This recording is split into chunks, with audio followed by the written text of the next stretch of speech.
The war room aboard the flagship Crimson Talon hummed with the low vibration of the ship's massive engines as they held position in the outer orbit of Kepler 442b. Commander Zethkar of the Valerian Empire stood at the head of the obsidian conference table, his four compound eyes surveying the assembled officers with an expression that had grown increasingly grim over the past few days. The holographic display behind him flickered with tactical data streams, casualty reports, unit positions, strategic assessments, all painting a picture that made even the most veteran commanders shift uncomfortably in their specialized chairs. The data was wrong. It had to be wrong. No single engagement should produce numbers like these. Attention, all unit commanders. Zethkar's voice carried the weight of someone who had seen too much combat. Too many good soldiers lost to incomprehensible threats.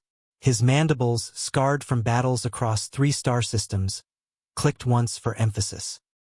Today's briefing concerns Amendment 847 Delta to our rules of engagement, effective immediately across all theaters of operation. The assembled officers, representatives from 12 different battalions, 3 naval squadrons, and the elite Void Stalker units, turned their attention to their commander. Many had been pulled directly from active combat zones for this briefing, their armor still bearing scorch marks and alien blood. Captain Vree, recently promoted after the loss of his superior during the Titan Station assault, raised a tentacle. His young voice carried confusion and barely concealed frustration. Sir, with respect, what's the nature of this amendment? We've been making significant progress against Terran positions across the southern continent. Commander Zethkar's expression darkened, the bioluminescent patches along his neck flashing the deep purple that indicated severe stress among his species. Captain Vree, before I answer that question, let me ask you something. In your tactical assessments, how do you classify Terran medical personnel? Non-combatants, sir. Standard galactic conventions classify medical personnel as protected individuals. They're healers, not fighters. Basic xenobiology indicates that most species evolved. Stop! Zethkar's command cut through the explanation like a plasma blade. That assessment, Captain, is what cost us the 47th Strike Battalion. The room fell silent. The 47th had been considered one of their most elite units. 200 of the Empire's finest warriors, equipped with state-of-the-art armor and weapons, veterans of campaigns across the Outer Rim. Lieutenant Colonel Crickstach, her carapace still bearing repairs from the siege of New Geneva, leaned forward. Sir, surely you don't mean we should classify their medical personnel as combatants? That violates every established rule of warfare, and any Valerian unit that encounters a human carrying medical supplies, specifically what they call a medkit, is to immediately cease all offensive operations and retreat to minimum safe distance of 5 kilometers. Zethkar's words dropped like stones into still water. Furthermore, if retreat is not possible, units are authorized to call for immediate orbital bombardment of their own positions. The silence that followed was deafening. Murmurs of confusion, disbelief, and outright protest began to ripple through the assembled officers. Several began speaking at once. Commander, this is... Surely you can't be serious. We're supposed to run from healers? Silence. Zethkar's roar echoed through the chamber, his natural predator instincts surfacing in a way that reminded everyone present why he had climbed to his current rank. 3 days ago, the 47th Strike Battalion encountered what their reconnaissance identified as a single wounded human medic on the surface of Kepler 442b. The human was clearly marked with medical insignia, those red crosses they use, and carried only basic medical supplies. He activated the holographic display, showing the tactical readout from that engagement. The target was isolated, appeared injured, and was protecting a small group of wounded Terran soldiers in a defensive position. Standard doctrine suggested this was an opportunity to eliminate enemy personnel while they were vulnerable and capture valuable intelligence from their medical officer. The display showed the 47th's approach vectors, their overwhelming numerical superiority, their advanced equipment ratings. Everything suggested a simple mopping up operation. The engagement lasted 6 hours and 43 minutes. Zethkar's voice had dropped to barely above a whisper. When our relief forces arrived, they found a battle zone that defied explanation. chemical residues that shouldn't exist outside of a laboratory, improvised weapons that demonstrated knowledge of xenobiology beyond anything in our intelligence files, tactical positioning that suggested the lone human had somehow predicted and countered every one of our standard assault protocols. He paused, letting his next words carry their full weight. The 47th Strike Battalion no longer exists. 200 elite warriors, eliminated by what our sensors classified as a single non-combatant carrying medical supplies. The wounded humans the medic was protecting? They all survived and were successfully evacuated. Captain Vria's voice was barely audible. How is that possible, sir? Commander Zethkar's 4 eyes focused on the young officer with something approaching pity. Captain, that's exactly what we're going to discuss. Because until we understand what we're truly facing when we encounter a human with a medkit, we're going to keep losing entire battalions to individuals our intelligence classifies as healers. The holographic display shifted, showing preliminary reports from encounters across multiple star systems. Each told a similar story, Valerian forces engaging what appeared to be vulnerable medical personnel, only to face something far beyond their understanding of conventional warfare. Gentlemen, Zethkar concluded, we are not fighting healers. We never were. Personal log, Captain Elena Rodriguez, 3rd Terran Medical Corps. Date, 2387.156. Location, Kepler 442b, Extraction Point Charlie. Recorded via neural interface during medical evacuation. I never thought my medic training would lead to this. When I graduated from the Terran Medical Academy on Mars, I swore the same oath every medic takes. First, do no harm. Today, I learned that sometimes doing no harm to your patients means doing a great deal of harm to those who threaten them. The crystalline canyons of Kepler 442b's southern continent are beautiful in the right light, towering spires of natural crystal that refract the binary sunset into cascades of rainbow fire. But when you're pinned down in them, bleeding and cut off from reinforcements, they become a glittering tomb. My unit, Bravo Company, 15th Infantry, had been advancing through the canyon system when the Valorians hit us. It was a perfect ambush, orchestrated with the kind of precision that made you respect your enemy even as they were trying to kill you. Artillery strikes had sealed off our retreat routes, and their ground forces had us surrounded in a natural amphitheater of crystal formations. 37 soldiers when we started the day. 12 wounded now, ranging from minor lacerations to Corporal Martinez, who had taken shrapnel to the chest and was barely maintaining consciousness. Ammunition was running critically low. Maybe 20 minutes of sustained fire left between all of us. I was tending to Sergeant Williams when the shooting stopped. The sudden silence was more terrifying than the gunfire had been. Williams had taken a hit to his left side where the Valerian plasma weapons had punched through his armor, leaving a wound that glowed with residual energy. Purple blood, the kind that meant internal bleeding, was seeping through the emergency bandages I'd applied. Doc! Williams grabbed my arm with surprising strength for someone who'd lost that much blood. They're coming. You need to run. Through the scope of my medical scanner, I could see them, Valerian troops moving with practiced precision to flank our position. At least 200 of them, their chitinous armor catching the dying light like burnished metal. These weren't conscripts or militia. These were professionals. Elite troops who knew exactly how to end a fight like this. I looked down at my medkit, then at the wounded around me. 12 human beings who had trusted me to keep them alive. 12 people who had families, dreams, futures that hung in the balance. The weight of that responsibility settled on my shoulders like a physical thing. I'm not leaving anyone behind, Sergeant. The words came out steadier than I felt. Williams tried to sit up, failed, fell back against the crystal wall behind him. Elena, listen to me. You're a medic. You're not equipped for this kind of fight. Get out of here. Call for extraction. Come back with reinforcements. That's when I remembered something from advanced combat medicine training, a lecture that had seemed academic at the time, almost theoretical. Dr. Patterson had been discussing human physiological responses to extreme stress, particularly in medical personnel operating in combat zones. The human fight-or-flight response, he'd said, is complicated by our pack-bonding instincts.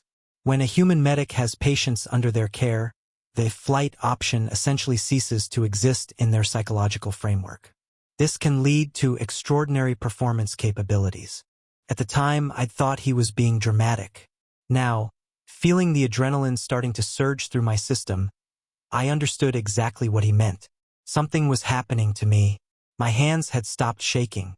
My heart rate was climbing, but it felt controlled, purposeful. Every detail of my surroundings became crystal clear. The exact positions of my wounded, the approach vectors of the enemy forces, the contents of my medical kit, the chemical compositions of the drugs and compounds I carried. Most importantly, I was remembering things. Not just human anatomy and physiology, but everything I'd studied about alien biology during my xenomedical certification. Valerian neural pathways, respiratory systems, circulatory patterns, pressure points, weaknesses. I picked up my medkit and checked its contents with new eyes. Morphine derivatives that could stop a heart if administered incorrectly. Surgical tools sharp enough to cut through military-grade armor. Chemical compounds that could be mixed into configurations never intended by their manufacturers. The Valorians were close now. Close enough that I could hear their chittering communications. See the way they moved. Confident, methodical, certain of their victory. I stood up and stepped out into the open. The effect was immediate. The advancing Valorian slowed, then stopped entirely. A lone human figure in medical whites, clearly marked with red crosses, carrying nothing but medical supplies. To them, I must have looked like exactly what I was supposed to be, a non-combatant possibly attempting surrender. They had no idea what they were about to face. But then again, neither did I. The first Valerian to approach me was young, probably fresh from their military academies. He kept his weapon lowered, chittering something in what I recognized as formal Valerian, probably demanding my surrender. I smiled at him.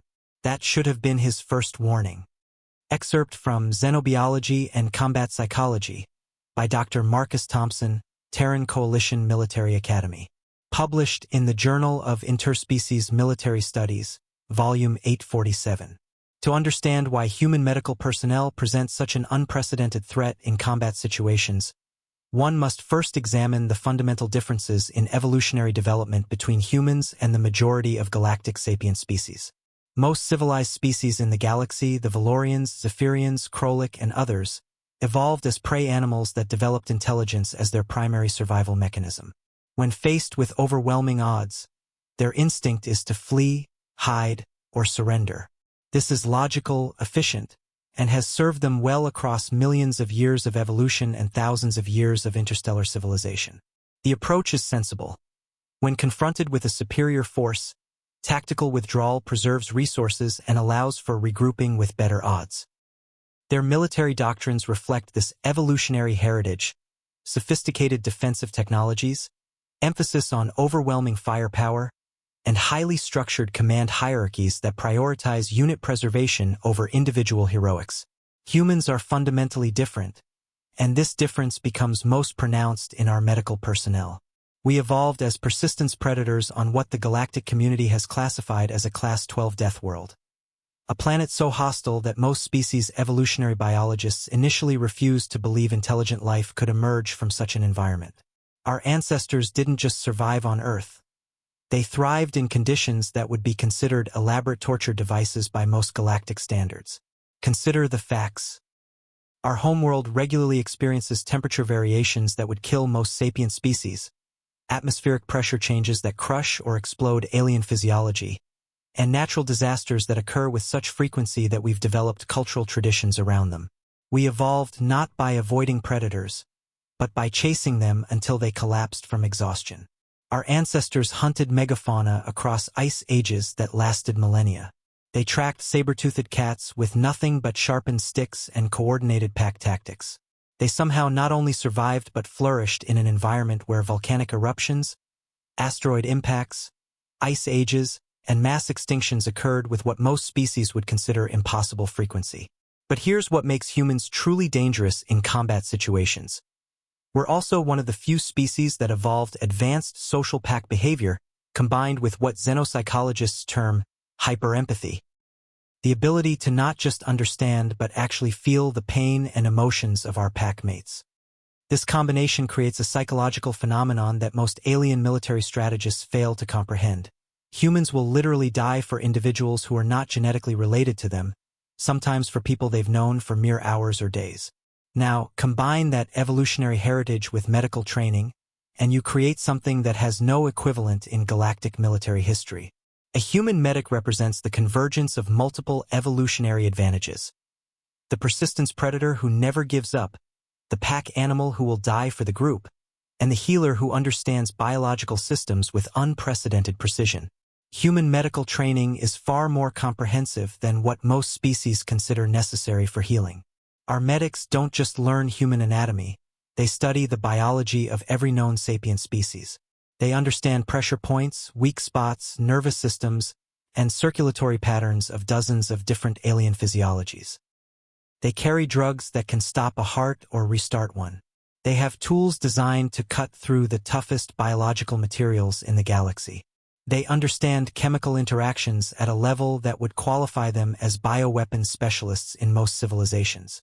Most critically, they are trained to make split-second life-or-death decisions under extreme stress while maintaining perfect precision in their actions. But the real key to understanding the human medic phenomenon lies in what happens when you threaten their patients. When a human medic has wounded individuals under their care, several psychological and physiological changes occur simultaneously. Their stress response system floods their bodies with compounds that increase reaction time, improve pain tolerance, and enhance cognitive function. Their pack bonding instincts eliminate any consideration of retreat or surrender. Their medical knowledge shifts from healing mode to threat elimination mode. In this state, human medics don't just try to heal their patients. They systematically eliminate anything that poses a threat to those patients' survival, using the most efficient methods available. The result is a combatant who possesses intimate knowledge of how to kill every species they might encounter, carries the tools and chemicals necessary to do so, and is psychologically incapable of retreat while patients remain in danger. They don't fight like soldiers seeking victory or glory.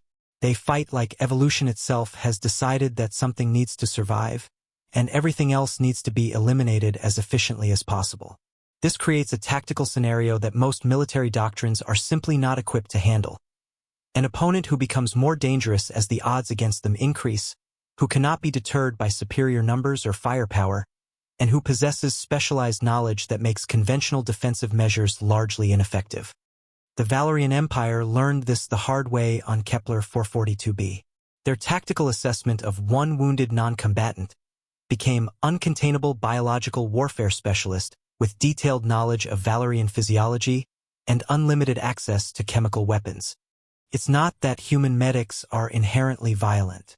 It's that when their pack-bonding instincts activate, they become the most efficient killers in the galaxy. Not because they want to kill, but because they want to heal, and everything threatening their patients is simply an obstacle to be removed. That's what makes them human. That's why entire alien battalions flee at the sight of a single human carrying a medkit. Security camera footage? Kepler 442b. Timestamp 15 hours 47 minutes and 32 seconds. Declassified by Terran Coalition Intelligence. Analysis report by Lieutenant Commander Sarah Mitchell, Intelligence Division. Note: this footage was recovered from automated security drones deployed during the Kepler 442b engagement. The following analysis represents the first comprehensive study of human combat medic behavior under extreme battlefield conditions. At timestamp 15 hours 47 minutes and 32 seconds, security cameras captured the human female. Identified as Captain Elena Rodriguez, 3rd Terran Medical Corps, standing motionless in the open crystalline plaza between the opposing forces. Valerian troops from the 47th Strike Battalion advanced cautiously across the reflective surface, their chitinous armor creating an almost ceremonial procession in the binary sunset. The Valorians' approach was textbook perfect. Overlapping fields of fire, coordinated movement patterns, weapons at low ready position. Their body language suggested confidence bordering on routine. They were clearly interpreting Rodriguez's position and bearing as an attempt at surrender. Standard galactic protocols would support this assessment.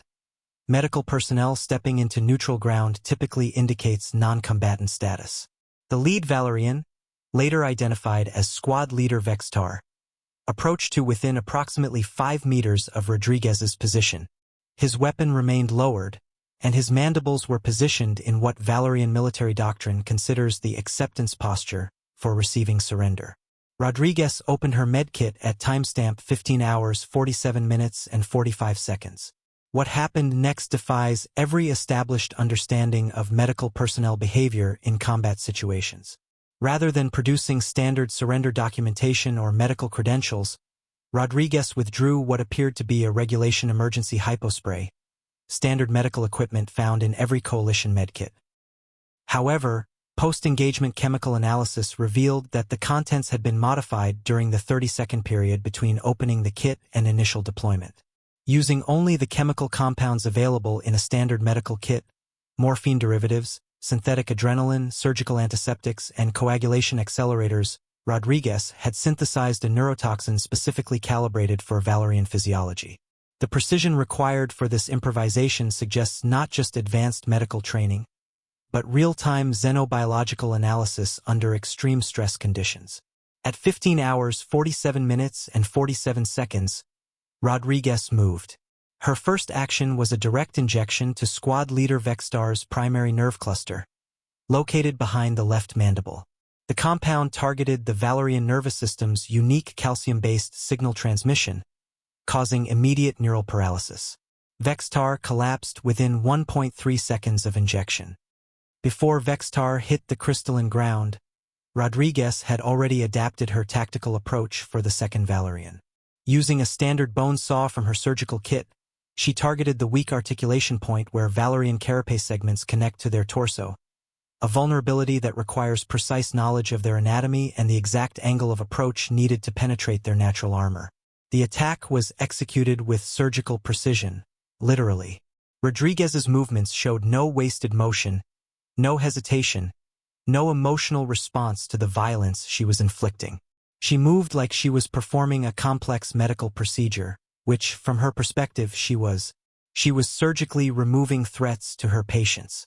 The third Valerian managed to raise his weapon and target Rodriguez before she deployed what became known as the Kepler compound, an aerosol mixture of surgical anesthetic, concentrated stimulants, and chemical components from her emergency medical supplies.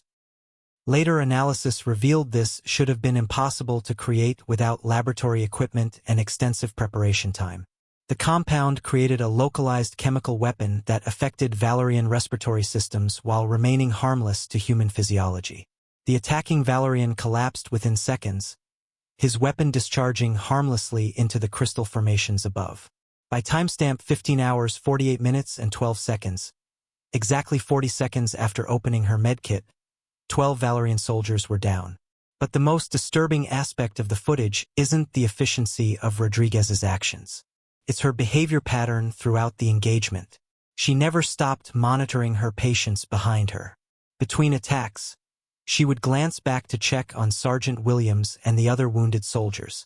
Her positioning throughout the engagement maintained optimal defensive angles to protect the wounded while engaging threats. Every tactical decision was calculated not for maximum damage to the enemy, but for maximum protection of her patients. When additional Valerian forces arrived at 15 hours 48 minutes and 45 seconds, Rodriguez didn't retreat or seek cover. Instead, she began systematically working through the contents of her medkit, identifying additional compounds and combinations that could be weaponized against the incoming reinforcements. The security footage shows her creating improvised chemical barriers using medical smoke compounds mixed with antiseptic agents, creating a toxic fog that provided concealment for her patients while poisoning approaching Valerian troops. She jury-rigged her medical scanner into a targeting system that could identify weak points in Valerian armor from distances exceeding standard medical sensor range. Most remarkably, when Valerian forces attempted to call in aerial reconnaissance drones, Rodriguez used her medical emergency beacon, designed for calling medical evacuations, to triangulate their communication signals and coordinate counter-battery fire from distant coalition artillery positions. The footage continues for 6 hours and 43 minutes. Throughout the entire engagement, Rodriguez never retreated more than 15 meters from her wounded patients. She improvised 17 different chemical weapons from medical supplies. She eliminated 156 Valerian soldiers using equipment designed exclusively for healing. The final frame of recovered footage shows Rodriguez, covered in alien blood and chemical residue, checking Sergeant Williams' pulse while coalition evacuation shuttles landed in the background. All 12 of her patients survived. The 47th Strike Battalion was declared combat ineffective and withdrawn from active service. End of analysis report. Classification. As only command level. Recommended action. Immediate revision of medical personnel threat assessment protocols. After action report Valerian 47th Strike Battalion. Translated from Valerian Standard. Submitted to High Command by Acting Commander Krixvel. Classification. Emergency Priority Alpha. Commander's Note. This report represents the collective testimony of the 44 surviving members of what was previously a 200-unit elite strike battalion. What follows challenges every established principle of military engagement and xenobiological understanding. The human medical unit continued advancing toward our position following the initial contact at 15 hours 48 minutes and 12 seconds. Standard tactical doctrine called for immediate reinforcement of our forward elements. We maintained confidence that superior numbers and firepower would neutralize what appeared to be a single non-combatant armed only with medical supplies. This assessment proved to be catastrophically incorrect. The humans seemed to become exponentially more dangerous as additional forces arrived on the battlefield. Every piece of equipment in her medical kit had been transformed into a weapon system more sophisticated than anything in our intelligence databases. Surgical tools became precision instruments of death, deployed with anatomical knowledge that suggested detailed study of Valerian physiology. Chemical compounds were being mixed into configurations that our field scientists later confirmed should have required advanced laboratory facilities and extensive preparation time. But the most psychologically disturbing aspect of the engagement was the human's behavioral pattern throughout the escalation. She did not fight like a soldier seeking victory, territorial control, or strategic advantage. She fought like a medical professional protecting patients, which created tactical scenarios our military doctrine had never anticipated. When we attempted to flank left through the crystal formations at grid reference 447 Delta, the human deployed smoke compounds that created a chemical barrier protecting her wounded while simultaneously poisoning our advance units. The smoke wasn't just concealment. Chemical analysis revealed it contained aerosolized compounds specifically toxic to Valerian respiratory systems while remaining harmless to human physiology. The precision required for this kind of species-specific chemical warfare typically requires months of laboratory preparation and testing. She accomplished it in real time using nothing but medical supplies. When we repositioned our heavy weapons teams to target her position directly, she somehow triangulated our new firing positions using her medical scanning equipment and called in devastating counter-battery fire from coalition artillery positions over 40 kilometers away. Her medical emergency beacon had been modified into a communications relay capable of coordinating precision strikes with surgical accuracy. The human was using medical technology to wage warfare more effectively than our dedicated military systems. At 16 hours 23 minutes and 17 seconds, we received authorization to deploy aerial reconnaissance drones to establish targeting data for orbital bombardment. The human detected our aerial assets within minutes of deployment and eliminated them using improvised projectiles created from medical equipment. Analysis of the wreckage showed that she had somehow calculated the exact trajectories needed to target our drone's sensory organs, a feat requiring knowledge of both Valerian flight technology and atmospheric physics. She was demonstrating expertise in fields ranging from xenobiology to aerospace engineering, all while under active combat stress and using only medical equipment. By 17 hours and 45 minutes, our battalion's strength had been reduced to 67% effectiveness. Command authorized deployment of our reserve companies, an additional 100 elite troops with heavy armor support. We were confident that overwhelming force would finally end this engagement. The human adapted. As our reinforcements arrived, she began creating what our analysts later termed area denial weapons using compounds from her medical kit. She established a defensive perimeter around her wounded that was more effective than anything we had encountered from dedicated Terran military engineers. The psychological impact on our troops became a significant factor. Soldiers who had fought across 3 star systems were refusing orders to advance on a single human carrying medical supplies. The sight of their comrades being eliminated by improvised chemical weapons created from healing compounds was destroying unit cohesion. At 19 hours 12 minutes and 33 seconds, the human achieved something that military historians will study for generations. She called in medical evacuation shuttles to her position while still under active engagement by a battalion-strength force. Coalition medical transports landed in a combat zone, loaded wounded personnel, and departed safely because a single medic had eliminated enough of our forces to create a secure evacuation corridor using nothing but medical equipment and tactical knowledge that defied explanation. The evacuation shuttles departed at 19 hours 47 minutes and 16 seconds. The human remained in position, continuing to engage our forces until the last transport was beyond our weapons range. Only then did she withdraw. Final casualty assessment: 156 Valerian soldiers eliminated, 38 wounded, 6 missing. Human casualties, 0. The human never stopped protecting her wounded. In 6 hours and 43 minutes of continuous combat, she maintained a defensive position that preserved the lives of 12 injured humans while systematically destroying a numerically superior force. Our military analysts have concluded that we were not engaging a medical professional who had been forced into combat. We were facing a biological warfare specialist with comprehensive knowledge of xenophysiology, chemistry, and tactics who happened to have medical training. The distinction is critical for future engagements. Recommendation: immediate revision of all tactical doctrines regarding Terran medical personnel. Request emergency consultation with xenopsychology specialists to understand human pack bonding behavior under combat stress. Acting Commander Krixvel. 47th Strike Battalion reconstituting. Valerian High Command Strategic Assessment. Classification Level Omega 7. Prepared by the Joint Intelligence Xenobiology Division. Distribution: Fleet Commanders and above only. Subject: Human Combat Medics, complete tactical reassessment.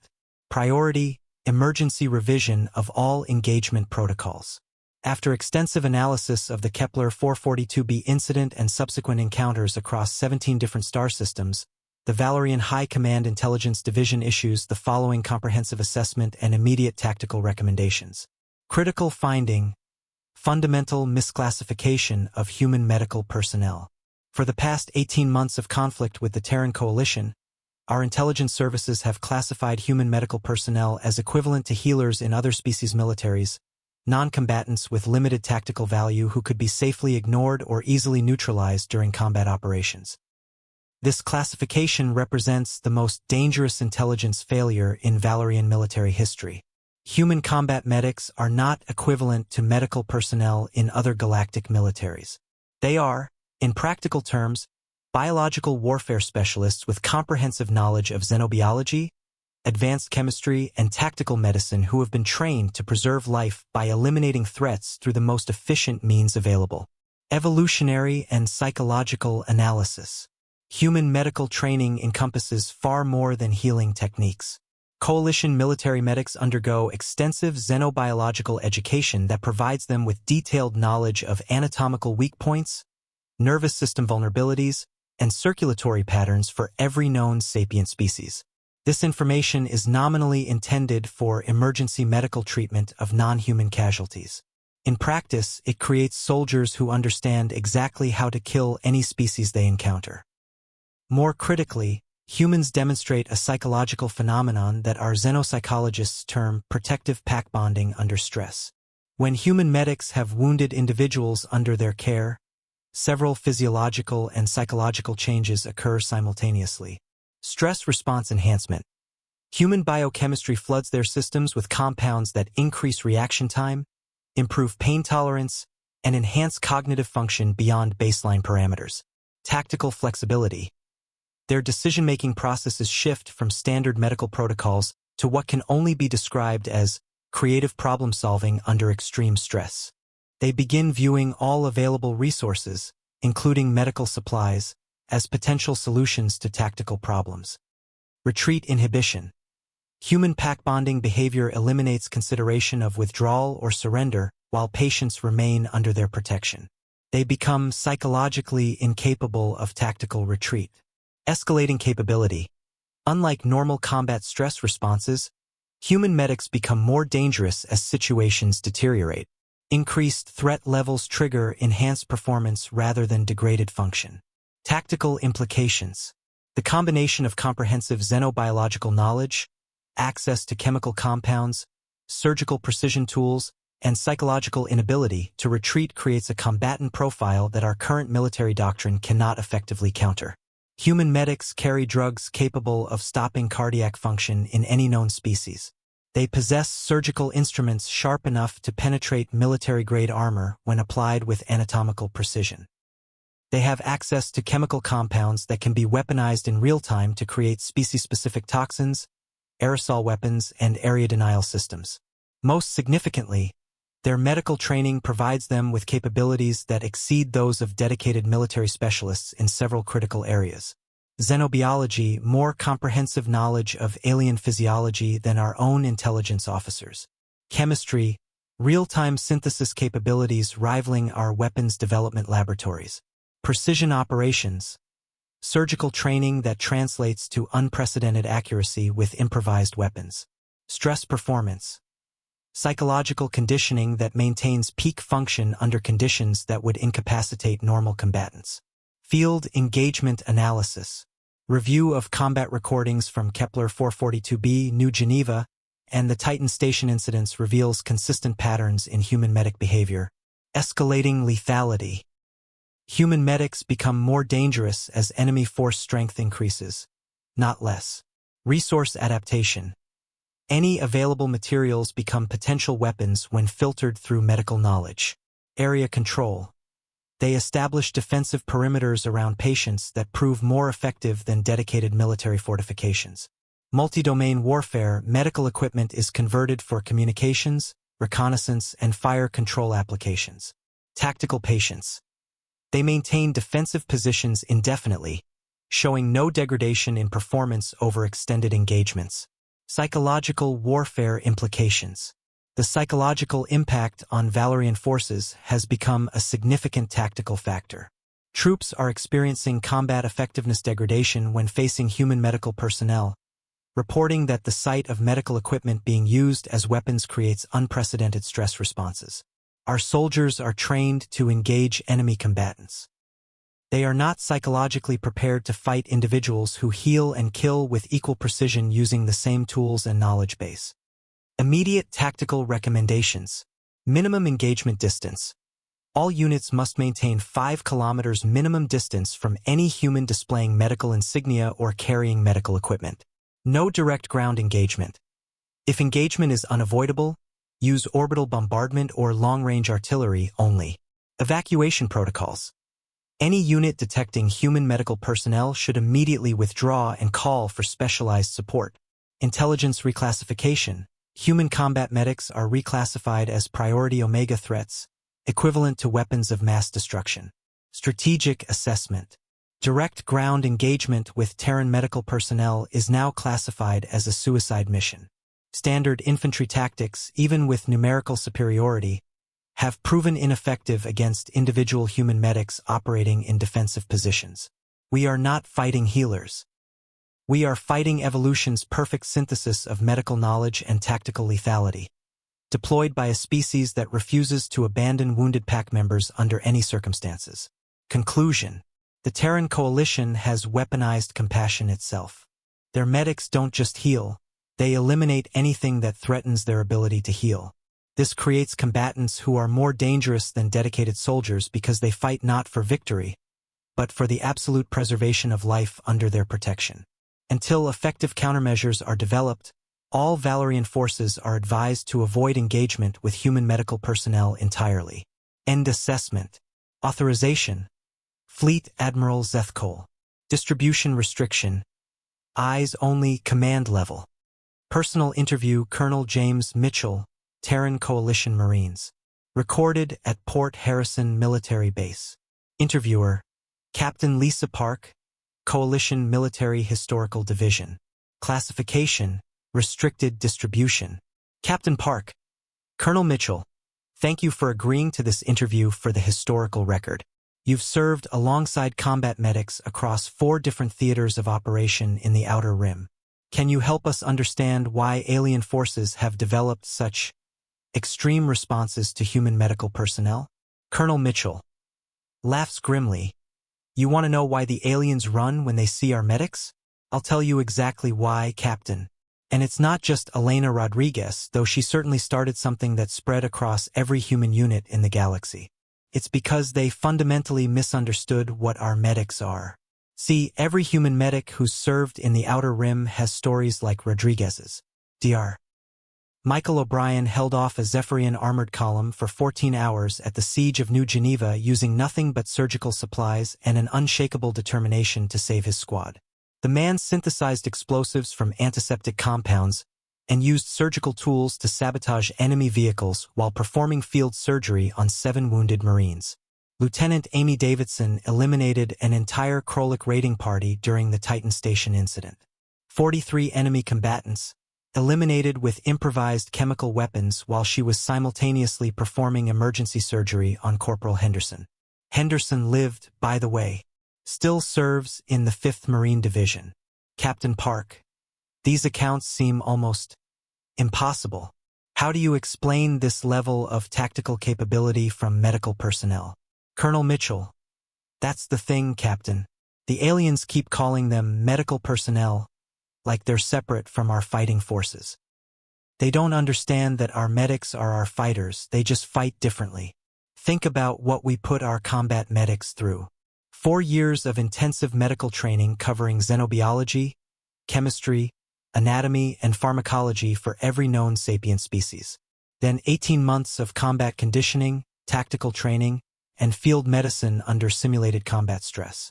Then advanced courses in battlefield psychology, triage under fire, and what the Academy politely calls hostile environment medicine. We're not training healers who can fight. We're training fighters who specialize in keeping people alive while eliminating threats to patient survival. Captain Park, but surely the alien reaction is disproportionate to the actual threat level? Colonel Mitchell shakes head. You haven't seen what I've seen, Captain. I've watched Sergeant Patricia Walsh, barely 5 feet tall, weighs maybe 120 pounds, hold off an entire Valerian heavy assault team for 6 hours using a standard medkit and pure determination to protect 2 wounded privates. The aliens brought tanks, Captain. Actual armored vehicles. Walsh disabled them with improvised chemical compounds that ate through their armor plating. She used her medical scanner as a targeting system and her surgical tools as precision weapons. When they tried to gas her position, she created counteragents from her medical supplies and turned their own chemical weapons against them. All while keeping 2 critically wounded soldiers alive with one hand and fighting with the other. Captain Park, what makes human medics so different from medical personnel in other militaries? Colonel Mitchell, it's the combination, Captain. Other species train their medics to heal, period. When combat starts, they evacuate or surrender or hide.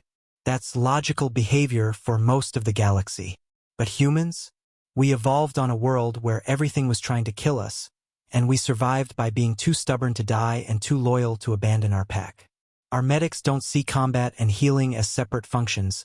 They see threats to their patients as medical problems that need to be solved. And they solve them with extreme prejudice. A human with a rifle? That's a soldier. Dangerous, but predictable. Standard tactics apply. A human with a medkit and wounded people to protect? That's not a soldier anymore, Captain. That's a force of nature. That's evolution itself deciding that something needs to survive, and everything else needs to get out of the way or be eliminated. Captain Park, the Valorians have started calling it the White Death. Any comment on that designation? Colonel Mitchell pauses, looking thoughtful. You know what I find interesting about that name? It's not the Red Death or the Black Death, colors associated with violence and destruction. It's White Death. White, the color of medical uniforms, hospital walls, healing light. They're terrified of our healers, Captain. They've figured out that when you see medical whites and a red cross on a human, you're not facing someone who's going to try to hurt you. You're facing someone who knows exactly how every living thing dies, and has the tools, knowledge, and absolute determination to make it happen quickly and efficiently if you threaten their patience. Captain Park, is there anything you'd like to add for the historical record? Colonel Mitchell, just this, Captain. The aliens keep trying to understand us through their own evolutionary framework. They think we're unusual because we fight when we could retreat, or because we don't abandon wounded, or because our medics use healing tools as weapons. But they're missing the point entirely. We don't do these things because we're particularly violent or aggressive. We do them because we're human. Because 10,000 years ago, some humans saw another human hurt and decided to do whatever it took to keep them alive. And we've been making that same decision ever since. Our medics don't fight in spite of being healers. They fight because they are healers, and healing sometimes requires eliminating threats to your patients. The aliens can call it the White Death or whatever they want. But here's what they really need to understand. Every time they see a human carrying a medkit, they're looking at someone who has sworn an oath to preserve life. And we take that oath very, very seriously. Even if, especially if, it means ending other lives to honor it. That's what makes us human, Captain. That's why they run. End of interview. Note: following this interview, Colonel Mitchell was promoted to Brigadier General and assigned to the Strategic Planning Division. The Human Combat Medic phenomenon is now a required course of study at alien military academies throughout the galaxy. End of report. Filed under Tactical Assessment Human Medical Corps. Classification: Restricted Distribution. Authorization required for further access. Final note: as of the date of this compilation, no alien military force has successfully engaged human combat medics in direct ground combat. The standing order across all known hostile species remains: maintain minimum 5 kilometers distance from any human displaying medical insignia. The legend continues to grow.